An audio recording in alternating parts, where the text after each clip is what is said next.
The following two stories were shared by two different gentlemen who were involved in online romance scams. Some of the names have been abbreviated just for privacy, but both stories have been verified. Have a listen and do realize that men get romance scammed just as often as women do. My encounter took place a year to the date of Thanksgiving. It was my first year of being single after a very messy divorce. My teenage daughters went to live with their mother, my ex-wife, and it was the first time in many years that I was spending Thanksgiving alone. I was online just messing around on a social site. I've been on this site for a few months. It's not a dating site, but it could be perceived as that. It's a site where you make a one-page profile, feature 5 photos, and write what you like about yourself, your hobbies, and then people can chat with you by using virtual coins they've earned by watching ads. It's actually fun because people make the effort to look at your profile, earn coins, then use them to chat with you. I was spending Thanksgiving alone, and it bummed me out, and I was feeling sorry for myself and bored. I met Stephanie on this site. She used her coins to like my profile and start a chat with me. I'm 48 years old, and she said she was 24, which I know it's stupid of me to chat to someone that young, but she was absolutely beautiful, and she said she was looking for an older man, as she said younger guys are irresponsible and unsure of what they want in life. We started our chat, and she said she lived in Miami and lived right on the beach. Stephanie said she was going to school for nursing and was sharing a house with her best friend from college, and that her uncle helped pay for the house and rental. And her uncle was also paying for her schooling. She said her parents had passed and she was alone in the world except for her uncle. She said he lived in South Africa, and she was born and raised in South Africa but had moved to the States when she was 10 years old with her parents. Then they passed when she was 18, and she stayed here, and her uncle paid for her to go to school, and she'd been through a lot. I was truthful with her, and I told her I'm 48 years old, recently divorced, and I had 2 teenage daughters. I had a good job. I work as a welder, and even though I went through a nasty divorce, I was financially stable. And I don't know why I felt the need to tell her this, but I thought it would make me more attractive for her to know that I had my life together with a good-paying job. She sent me several pictures of herself. She was so beautiful. She told me her friend Beth was living with her at the beach house, and they went to nursing school together. She said her house rental was $5,000 a month, but her uncle helped pay it, and she worked part-time in a coffee shop with her friend. She said she had 1 more year of schooling before she graduated, and that she had broken up with her boyfriend last year because he was immature, wouldn't work, and only spent her money. I let her know I'm not that way, that I'm very responsible. I tried several times to call her, but she wouldn't answer, and she said her friend was trying to study and she didn't want to disturb her by talking on the phone, so we mostly texted the first few days. I would keep trying to call her, but she would be in school or at work and not answer. It took her about 2 weeks before she actually called me. She called me while I was at work, so I was the one that was unable to talk very much. But she spoke very quietly, almost like she was whispering. She said her roommate was sleeping, and she didn't want to not say hi, but we would keep texting late at night. And she would tell me about her uncle and how he always took care of her, and how excited she was to graduate from school next year. She told me sometimes the coffee shop doesn't pay much, and sometimes she goes without things. There was one night that she didn't text me, and I worried but figured maybe she fell asleep. Between work and school she was probably tired. I received a text message from a Miami number I didn't know.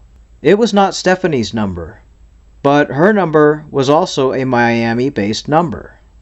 It was her friend Beth who told me Stephanie's phone was turned off, and she was asking on her behalf if I could buy Stephanie an iTunes card so she could keep her phone on.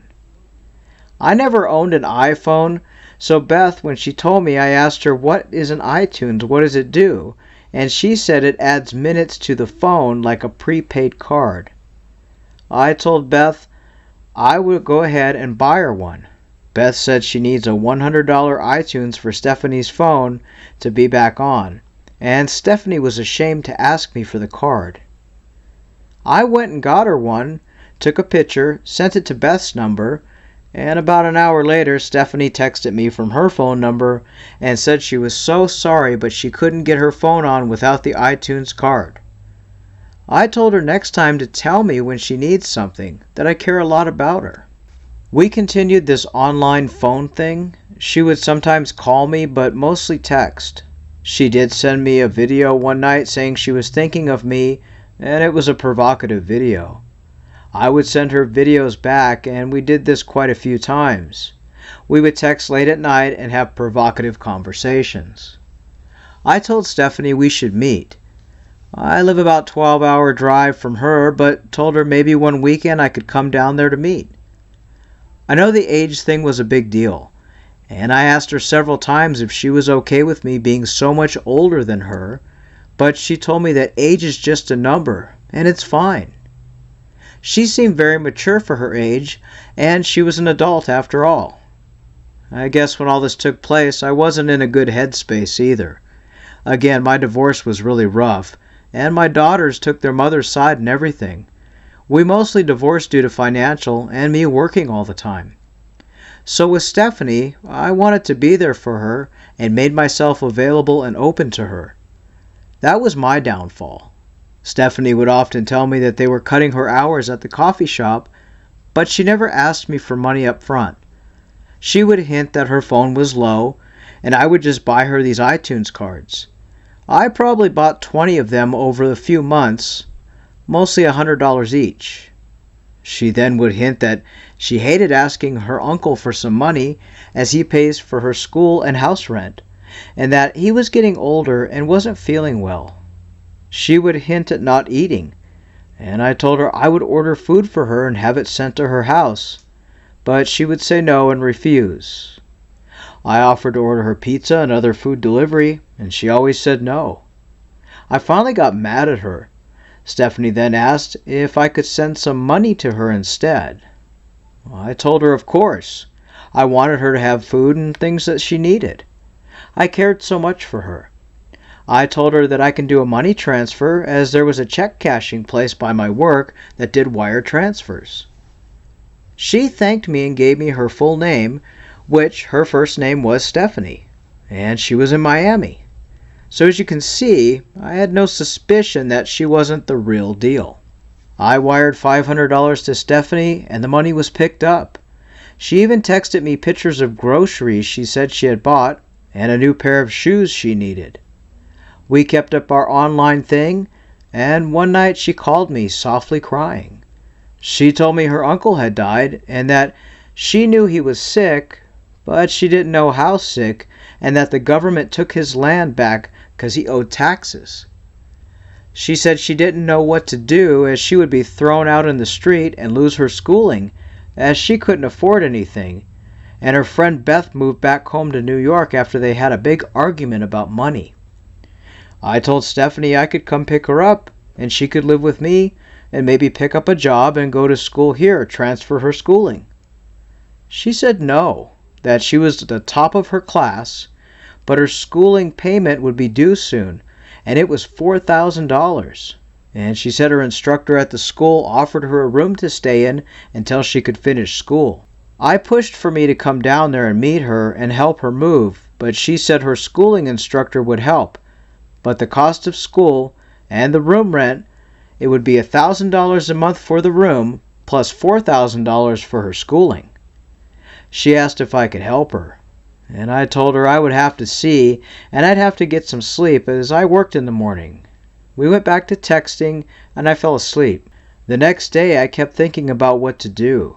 Stephanie texted me all day and told me her phone was low, so I bought her an iTunes card at lunch break and told her we could talk tonight after work.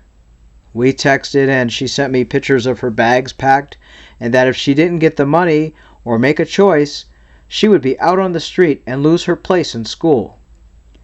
I again told her to come here and we could start a life together. But she said after school she would, once she graduated, she promised me she would move in with me, but she wanted to finish school in Miami.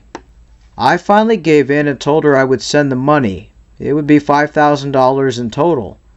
She told me that she would have to pay the $1,000 to her school instructor for the room and $4,000 for the schooling, but that her school instructor was on vacation and wanted the money. It would have to be wired to her in Canada. She gave me her instructor's name and the money was to go to Montreal, Canada via transfer.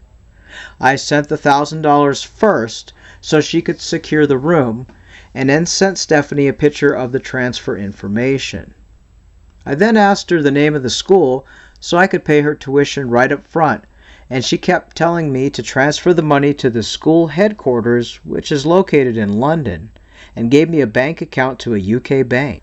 I again told her I need the name of the school in Miami for nursing, and I even searched a few medical nursing schools and asked her which one it was, but she said the money had to go to the account in London. I argued with her, and she told me never mind, that I just wanted to see her drop out of school and end up homeless. I told her I paid the room to her school instructor and I wanted to pay the school, but I needed the name of the school so I can pay it directly to the school, and asked her for their website. She refused and told me that I'm not a good or honest man, that I just used her. I told her I did nothing like that, and I work hard for my money, and I'm willing to pay for her school, but I need the name of the school. Stephanie ended up telling me I'm no good, I treated her terrible, and then she blocked me. When I tried to call her, it went to a voicemail service. I tried looking for her on the chat site we met, but I couldn't find her profile. But I did find another profile with her same photos, but with the name of Emily. I messaged Emily and asked her what she's doing with Stephanie's pictures, but this Emily blocked me. As I kept searching, I found about 8 profiles using her photos with different names. I messaged all of them and received no reply except for one using her photos who went by the name of Esther, who told me she was single, 20, living in Texas, and wanted to meet a man. The texting was not like Stephanie, and the person texting didn't spell or word things correctly, if that makes sense. It seemed a bit off. I tried to cancel the bank transfer to Canada, but the money had already been sent and the transaction completed. I reported Stephanie to the wire transfer service for fraud, and all they did was take the information. I tried to find this Stephanie in Miami, but couldn't find anyone there with her full name in search.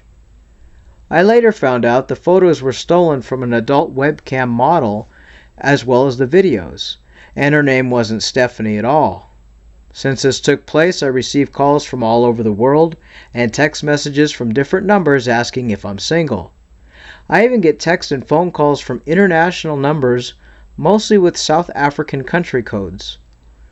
I think the person was in South Africa, but I do not know who they were. I deleted the friendship and chat apps, and I stopped talking to women online. Thank you for letting me share. Story 2. My name is Joe and I'm 51 years old. I'm single and never dated much in my life. I'm very loyal, trusting, and wear my heart on my sleeve. I live in Kentucky and was going through some personal things in my life. I was lonely and I was always open to new friendships. I wasn't really looking for anyone. On New Year's Eve this past year, I received a friend request on Facebook from a woman named Amanda. I accepted the friend request immediately and thought they would be someone I could be friends with. I've had friends on Facebook who I never knew or met, but were friends with some of my friends, so I figured why not. After accepting the request, Amanda immediately messaged me on Messenger. She said, "Hello Joe, how are ya? It's an existing pleasure to have met you, and would be nice if we got to know each other as new friends. By the way, Happy New Year." Each day Amanda messaged me on Messenger and was asking me questions, trying to get to know me. She said she was from North Carolina and asked me if I've ever been to North Carolina. I said no and that I live in Kentucky, and she said that she would want to go there someday. She was studying to be a registered nurse and was taking care of her mother who had stage 2 breast cancer. She asked me where I worked, and I told her I was a mailman for the United States Postal Service. She was impressed and asked me other personal questions, if I didn't mind. She asked me my age, and I said I was 50, and she told me she was 32 and would be 33 in a couple of weeks. At first it felt like an interview, and then she asked me if I was happily married and had any children. I said no, that I was single and had no children. She said she was single too, no children, and was single for 4 years after going through a 2-year abusive relationship. I told her I was sorry that happened to her. It looked like we were hitting it off, but I wasn't looking for love, just a friend. For the next few days, she would contact me on Facebook Messenger, asking me further questions. She asked me what qualities I look for in a woman. I didn't answer right away as I wasn't ever in a relationship, so I thought about it and didn't hear from her in 3 days. One morning I received a message on Messenger from Amanda, which was a question mark. I guess she was waiting for an answer from me from the previous message, so I texted her and said that I was sorry I was busy. Amanda said, "Don't worry, text when you can." I finally answered her questions on qualities I was looking for in a woman. She said that she hated lies and tricks, and that her previous relationship was based on that. We talked further, and she asked me if we could continue talking on Google Chat. I never done this app before ever, and she asked for my email address and set it up for me. I was reluctant at first, but I trusted her enough to do it. She asked me if I ever used dating apps, and even asked me if I was ever emotionally or physically abused. She also told me she was physically struck by a car when she was 30. A couple of days into chatting on Google Chat, she was asking me questions about my family background. She asked for a photo, and I sent her a selfie, and she said that I was a great-looking man, and she sent one of herself, and it was a Facebook photo. I told her I saw that photo of her on her Facebook profile, and she sent me another photo of herself taking a selfie while laying in bed. She asked me what town I lived in Kentucky, and she told me she was born in Cincinnati, Ohio, which is north of where I live. She said she grew up in Cincinnati and left with her mother when she was 19 years old to North Carolina. Her father was a wealthy Christian man who had a jewelry business in the UK and was killed in an automobile accident along with her 9-year-old brother in 2009. Amanda said that she and her mother were God-fearing Christians and put their faith in the Lord. She said that after her father's death, the other family members fought and got his wealth, and that her and her mother received nothing and were left for dead, so they moved to North Carolina. I ignored the red flags as I saw myself feeling sorry for this person. The next day we chatted some more, and then she confessed to me that she respected me and asked if I was interested in building a foundation with her and getting to know one another, talking every day, which would lead into a relationship. She said that I was sent from the glorious heaven above by God and saw herself falling for me. Later on, we discussed further about this foundation we were going to build based on loyalty, honesty, and trust. I told her I was concerned about our age difference, as I was 18 years older. She said that it was a dream of hers to have an older man and didn't care what they looked like as long as they were loyal. She later said that her ex-boyfriend was 25 years older than her. She asked what religion I was. She was a Baptist and I was a Catholic, and I was concerned about the difference in religion, but she claimed that God brought us together and this foundation would be between us and God. She said that this foundation would take time before we can ever meet in person. Every morning Amanda would share a love poem professing her love to me and was praying for me. I did the same as well, as I was falling deeply in love with her. Amanda sent lots of love to me daily, in the morning, during the day, at work, and when I came home from work and at night. Amanda was very loving and understanding towards me and was considerate of my family. She knew my schedule and ended our chats at bedtime so I could get rest. She even told me she dreamt about me, But I never met her in person, so I ignored that red flag as I was in love. She continued her love and said she couldn't hold back her feelings towards me. She said that I was her king lover, best friend, soulmate, and husband. I would jokingly remind her that we haven't met yet. She said she was addicted to me and that I was the air she breathed. She said she missed me while I was at work.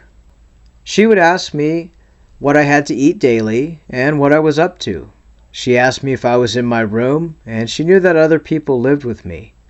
She wanted this relationship to be secret and not to reveal it yet. I was anxious to meet her, but she would tell me this will take time to develop before we can be together. I finally told someone in my family about her. I told my 18-year-old niece Stephanie, and she said she wouldn't tell anyone. I also told my mother later, and I asked her to pray for us in this journey. I told Amanda that I told others about us, and she got upset with me and told me not to tell.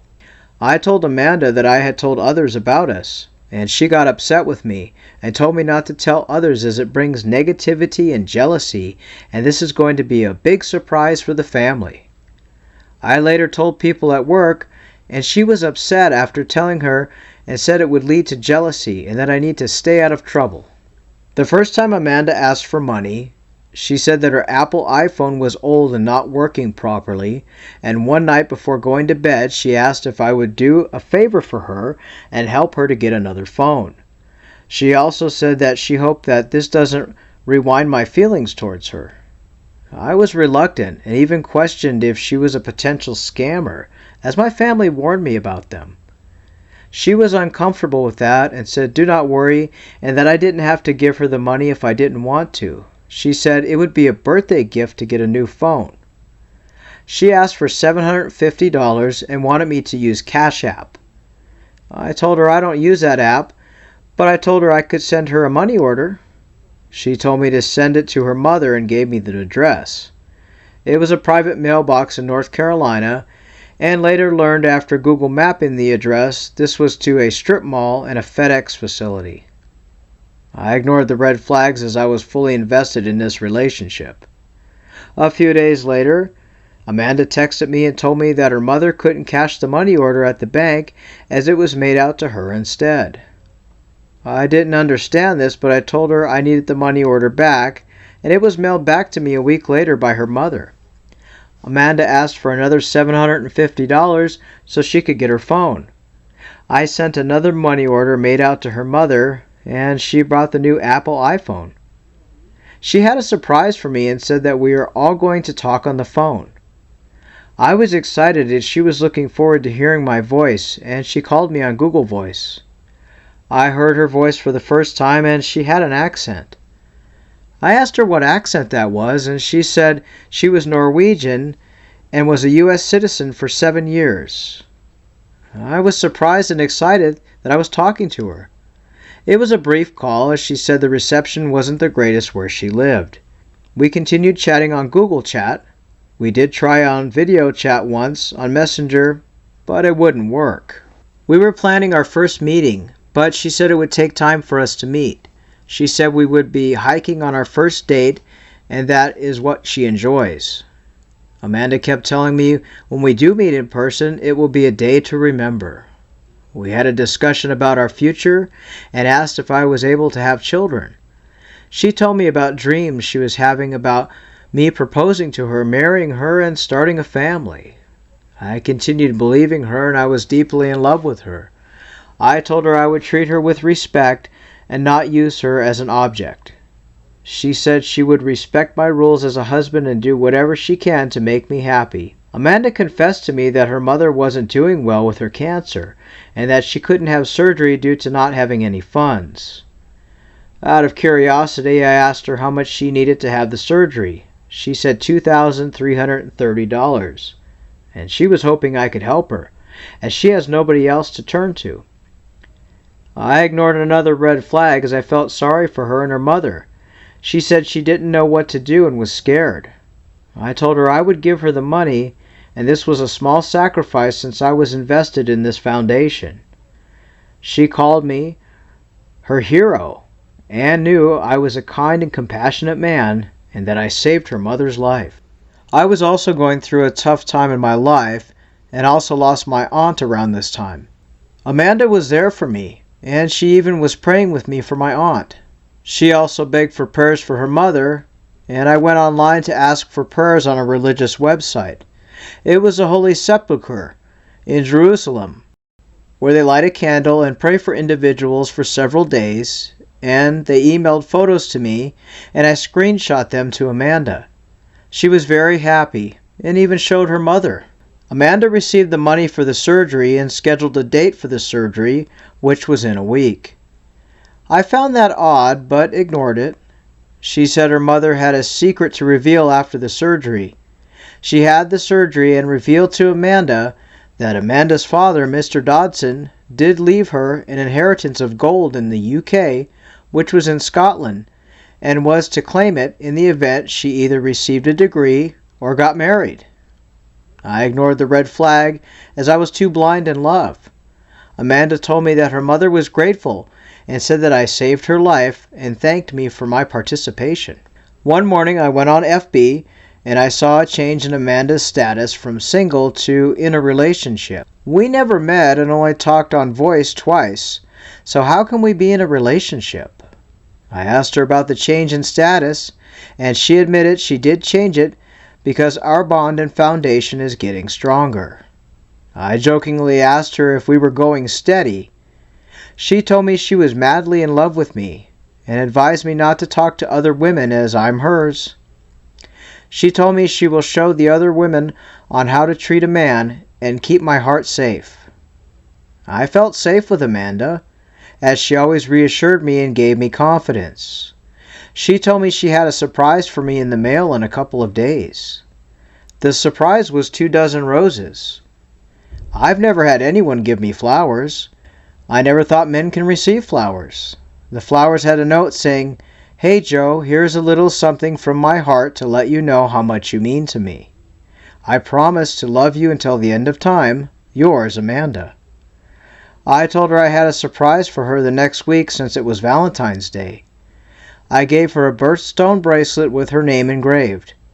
I gave her a card, and I wrote on the card everything that came out of my heart, every feeling I had for her. I poured my heart to her. I never felt this way about a woman. When I asked her if she received the package and card in the mail, she said she couldn't get to the mailbox sooner. I texted her one afternoon, and she didn't respond for a while. 2 hours went by, and I was worried. Did I do something wrong? She finally responded that evening and apologized and said that some old friends from school stopped by, and they went out for a while. She even showed me a photo of herself and another friend. Everything she was saying was off, and I was starting to question things about her. The red flags were flying, and I was starting to see her in a different light. When we continued texting, Amanda was saying how she loves me unconditionally and that she will never let me go. I told her the same, but to me it was just something to say. Her love was starting to lose its effects on me. For a few days, when we would usually talk in the evening before bedtime, she told me her phone was low on battery and needed to be recharged and would be back in an hour. She never returned those nights, and I was left hanging. I was so used to her telling me goodnight and that she loved me and blew me kisses. I would tell her in the morning message that I missed her and that I was worried. She said she was so sorry that she fell asleep. She did that off and on and would text me in the middle of the night and said that she felt bad and couldn't sleep without telling me she loved me. Amanda was upset with her mother that she had to go so soon and was worried about me and didn't want to leave me. She told me she didn't care about the money and that she only cared about me. She told the attorneys that she would go on the trip with them only if her partner agreed. She even told them that I was her fiancé and that the papers would have to have my name on them.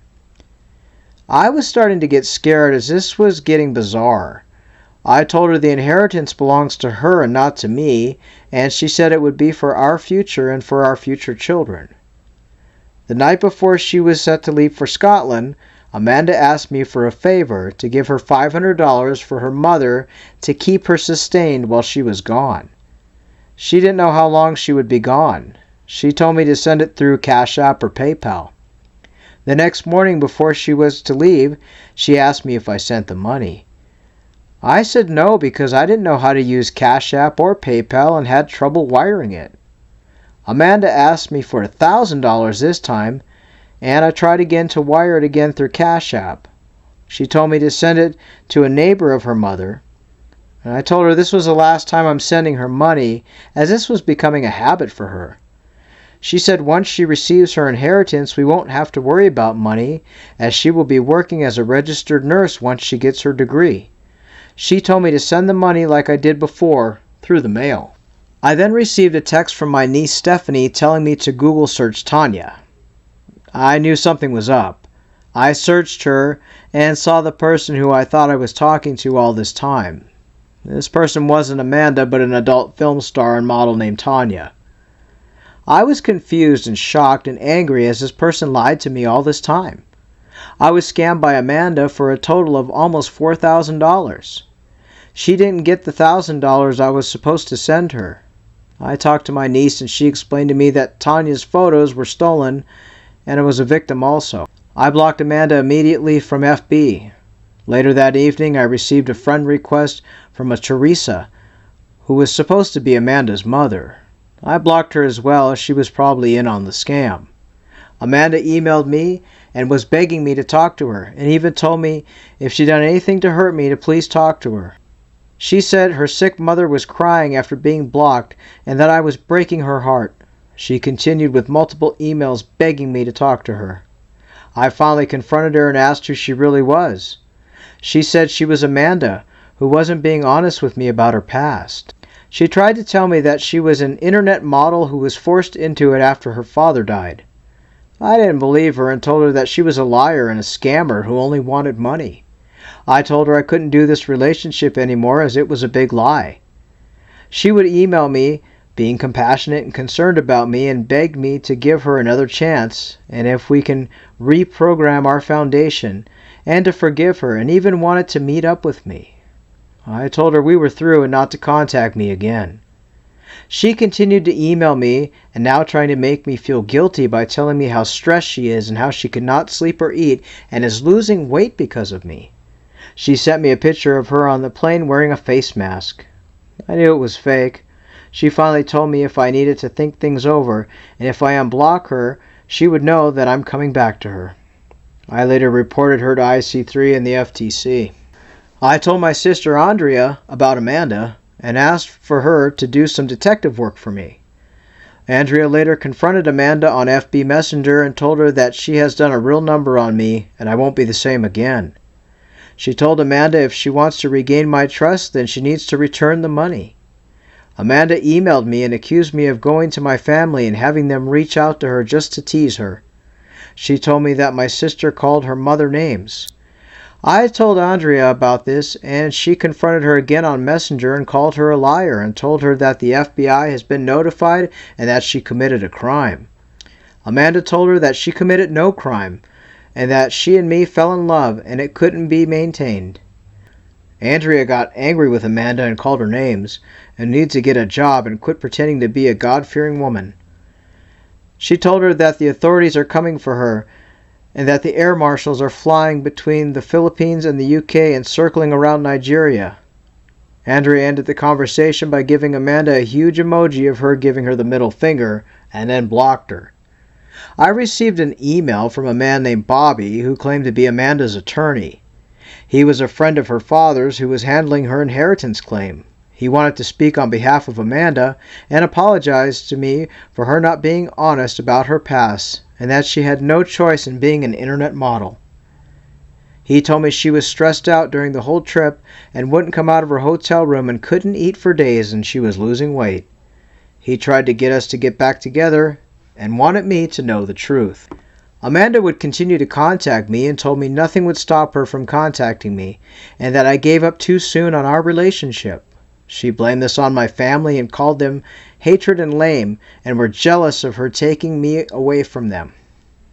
A month later, she emailed me and said that she received her inheritance and that nothing would stop her from getting it, and was going to give me a block of gold for me being compassionate towards her, and showed me a picture of Tanya with a block of gold still trying to look legitimate after being confronted. She later emailed me and told me she was going to leave me be and thanked me for the time spent with her, and that she was going to pray that God will find me a woman who will love me the way I needed to be loved. She told me that if another person contacts me, that it won't be from her.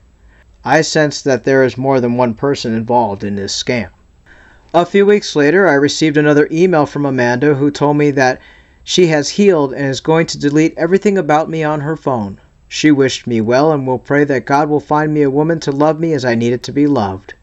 I thought I was finally being freed from her at last. I began receiving friend requests on FB, and I knew they were all fake, so I blocked them all. People were approaching me on FB to contact certain people on IG who can get my money back. I blocked them as well, as I knew it was probably a scam. I started educating myself and got a real education on online scams.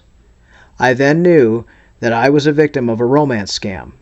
I continued to educate myself and will need to be more vigilant than ever. The target will always be on me. My account's identity and social media are being monitored, and I am having public information deleted. Amanda continued to email me from time to time claiming to check up on me and was sorry for wronging me and asked for another chance. She claimed that she is having a difficult time forgetting about me and moving on, and that she thinks about me daily and she still loves me. I knew it was a trap to get me back into this relationship. I ignored every contact and let my silence speak. She even wanted to meet up with me when she returned home to the U.S. She was supposed to return the bracelet, but I didn't care. She was still trying to convince me that she's real. I didn't find out her real identity, but I did find out that the mother, Teresa, had a criminal record and was arrested in 2017 for internet fraud, and money was being transferred from Texas to North Carolina. I came to the conclusion that she's a scammer and a cash mule. I was affected by this scam emotionally. I felt the shame, hurt, anger, guilt, and depression that it took me 9 months to recover from. These people are criminals and know what they're doing. My heart and mind were truly at war. They're good manipulators. The best way to deal with them is to not let them in at all and block them. Anyone can be a victim, and I know that they'll continue to find me online. Scammers are everywhere, and just be careful and alert. Thank you for letting me share my story, as it took 9 months to come forward. We'd like to thank both these gentlemen for sharing their stories. So often we hear romance scammers where a lot of the victims are female, but guys get scammed just as often as women, if not more so. And we'd love for more gentlemen to come forward to share their encounters with online romance scammers. If you'd like to share your story, whether you've lost money or not, you can drop us an email, scammingscammers@gmail.com. You can also find us currently on Facebook, Scamming Scammers Cyber Education. You can inbox us there your story as well. Please include any screenshots or any information about the person you spoke with. We'll verify your story, and we're happy to narrate it into a video, as your story may help others. Until next time, stay safe.